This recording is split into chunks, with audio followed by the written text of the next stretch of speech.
Hello. In this knowledge clip, we are going to continue what we started in the previous two clips. In the first clip, we discussed the concept of utility and the two-dimensional graphical representation of the utility function or preferences, and this is something we refer to as indifference curves.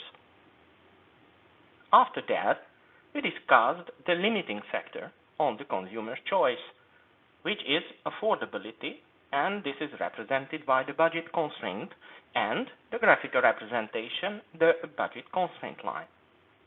In this clip, we look at the case when the consumer has so-called well-behaving preferences or well-behaving indifference curves, and this is something that we already discussed in the video about utility functions.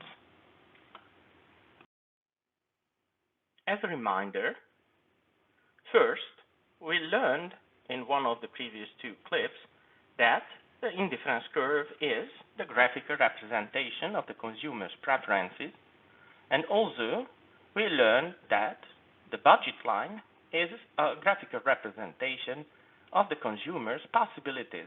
That is, it serves as a constraint. The optimal choice is going to be that bundle which is both affordable and among all affordable bundles gives the highest possible utility. Let us look at this problem graphically. We have two goods, X and Y. The consumer is subject to a constraint which is represented by this budget constraint line. There are, of course, many possible choices, and these choices are going to lead to different levels of utility. This point, for example, is affordable. It is affordable because it is a point below the budget constraint line.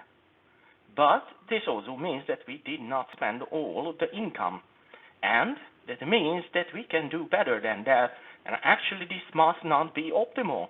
This cannot be optimal because there are also valid affordable choices along indifference curves which are left to this particular indifference curve.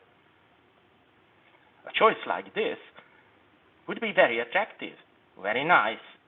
It would lead to a very high utility, but it is not affordable. So this cannot be an optimum. The optimal choice, hence, must be where we are both on the budget constraint line and on the rightmost indifference curve. The optimum point is a unique single point. That means that when you have well-behaving preferences or well-behaving indifference curves like these, then it is guaranteed that the optimal bundle will be a single point.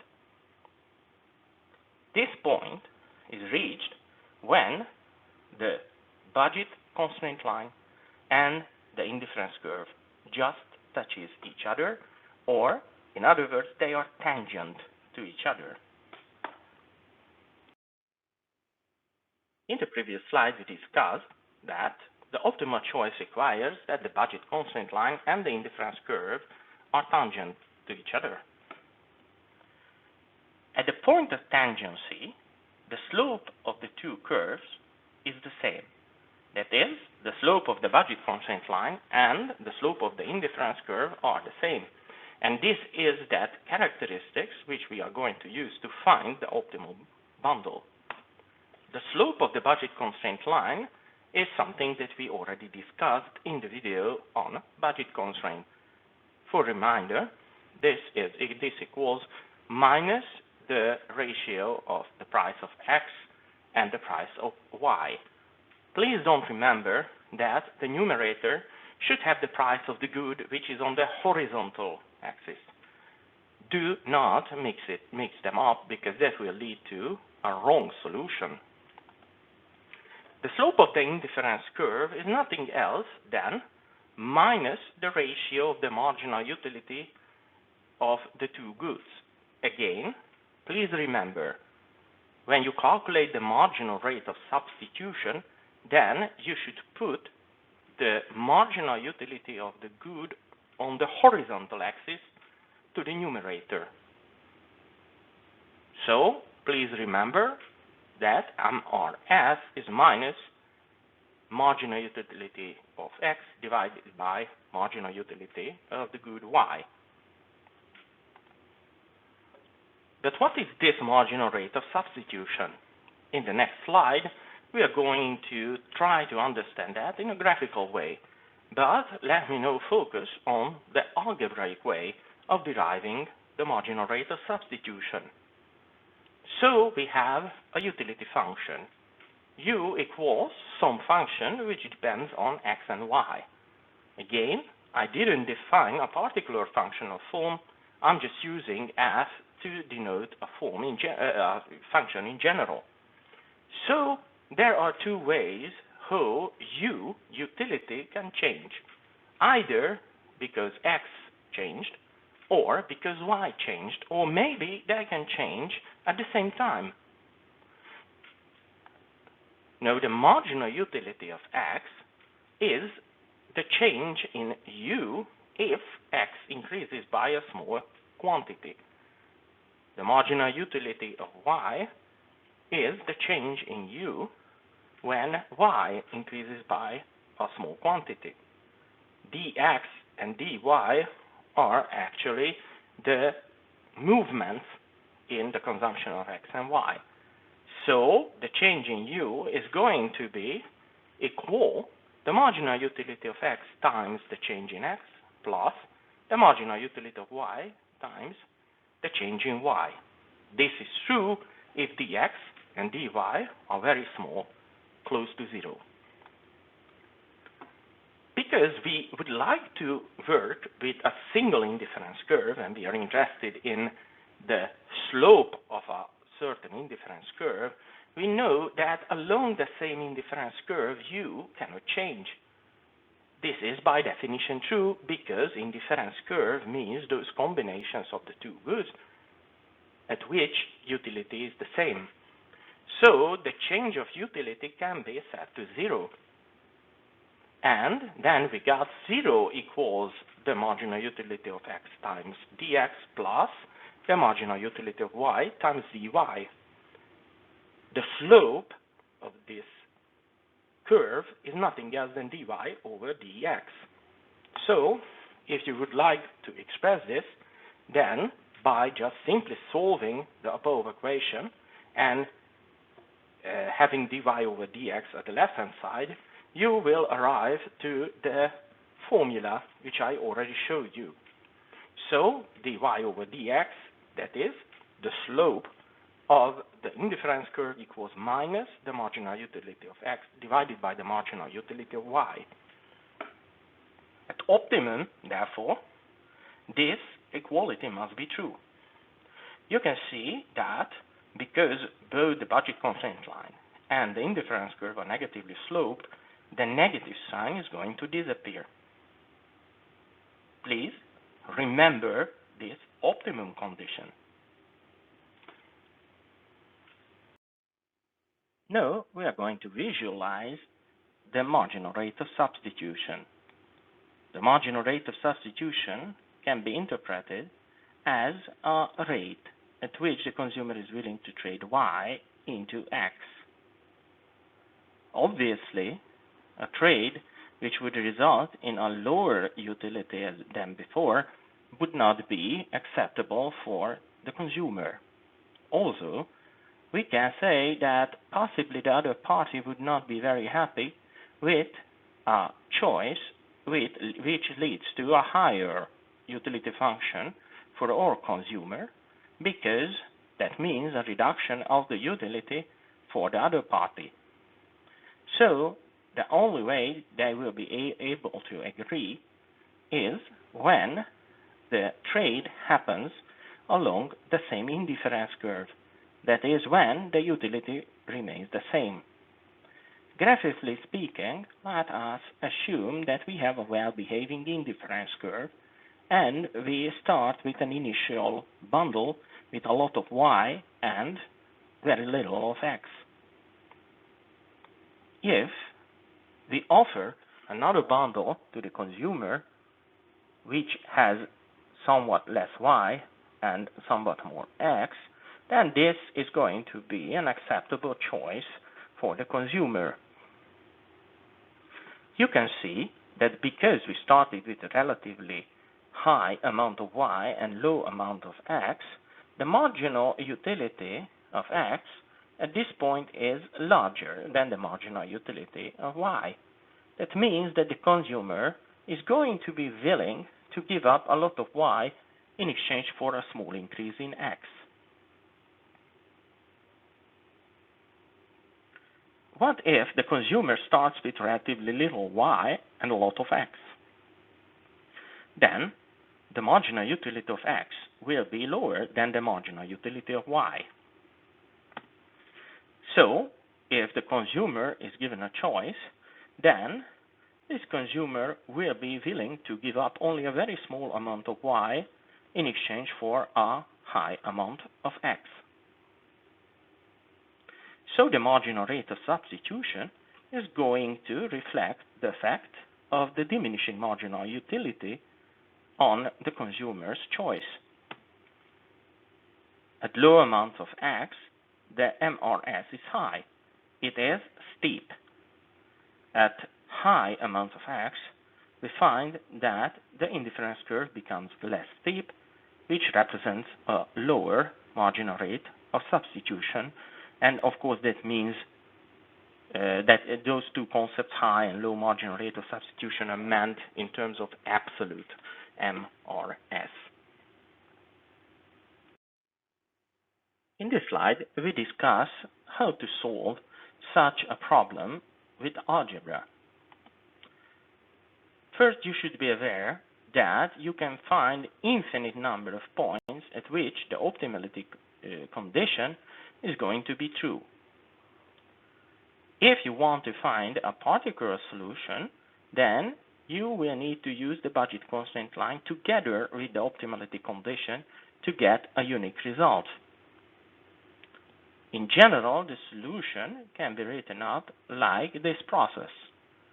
So, if you have so-called well-behaving indifference curves, then first calculate the marginal utilities with respect to the two goods.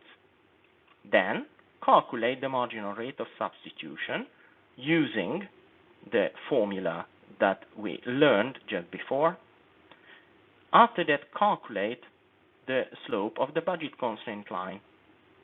Then express the optimality condition, MRS equals minus Px over Py as an equation, and then add the budget constraint equation, and these two are going to form a two equations system of equations. Simply solve them for x and y, and you have then the particular solution.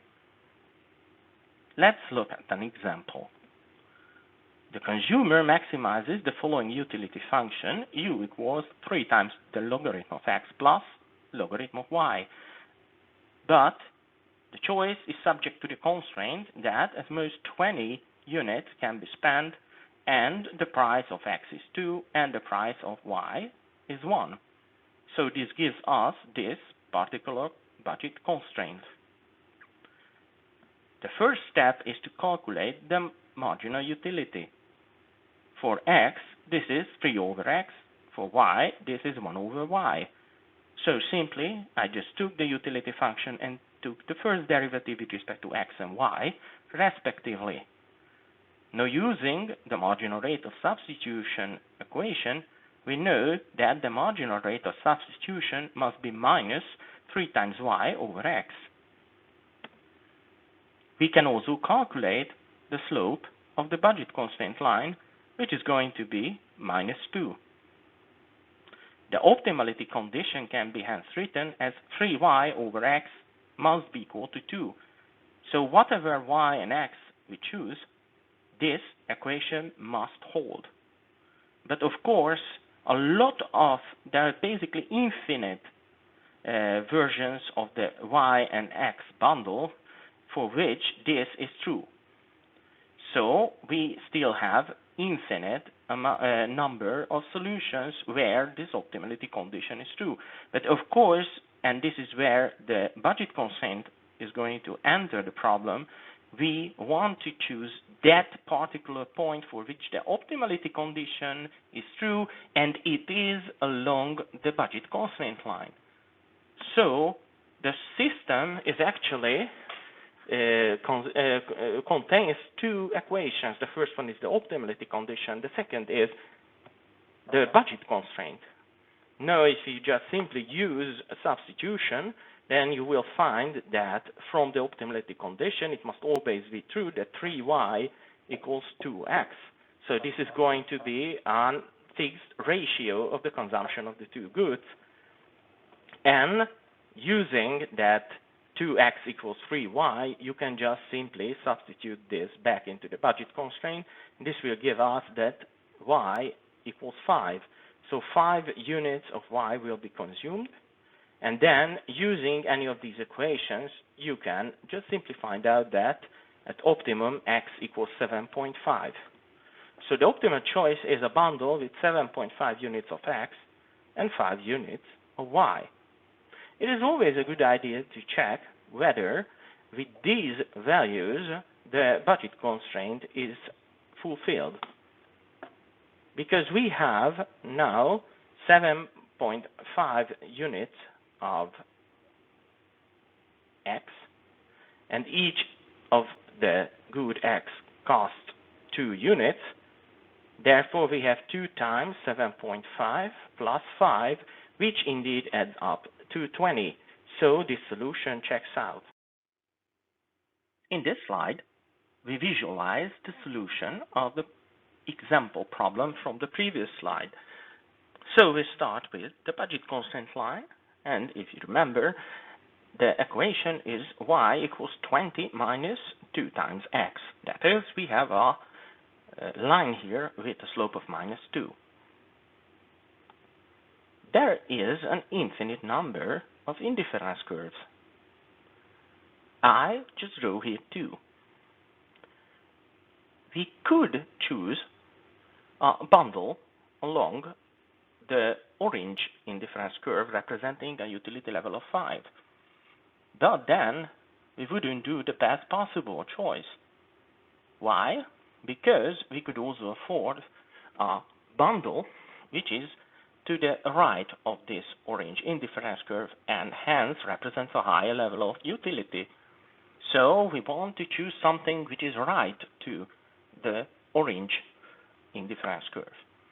The gray indifference curve represents a higher utility level, namely a utility level of 8. This would be much more attractive, but this is not affordable because, as you can see, the budget constraint line is below this indifference curve. So the only solution which is optimal and indeed gives us the best possible level of utility is when the budget constraint line and the indifference curve have one single point, this point of tangency. So when you solve the equation system and you found that the optimal bundle has 7.5 units of x and 5 units of y, then basically you just searched for this point in an algebraic way. So this visualization and solving the system of equations in the previous slide are basically the same mathematical operations.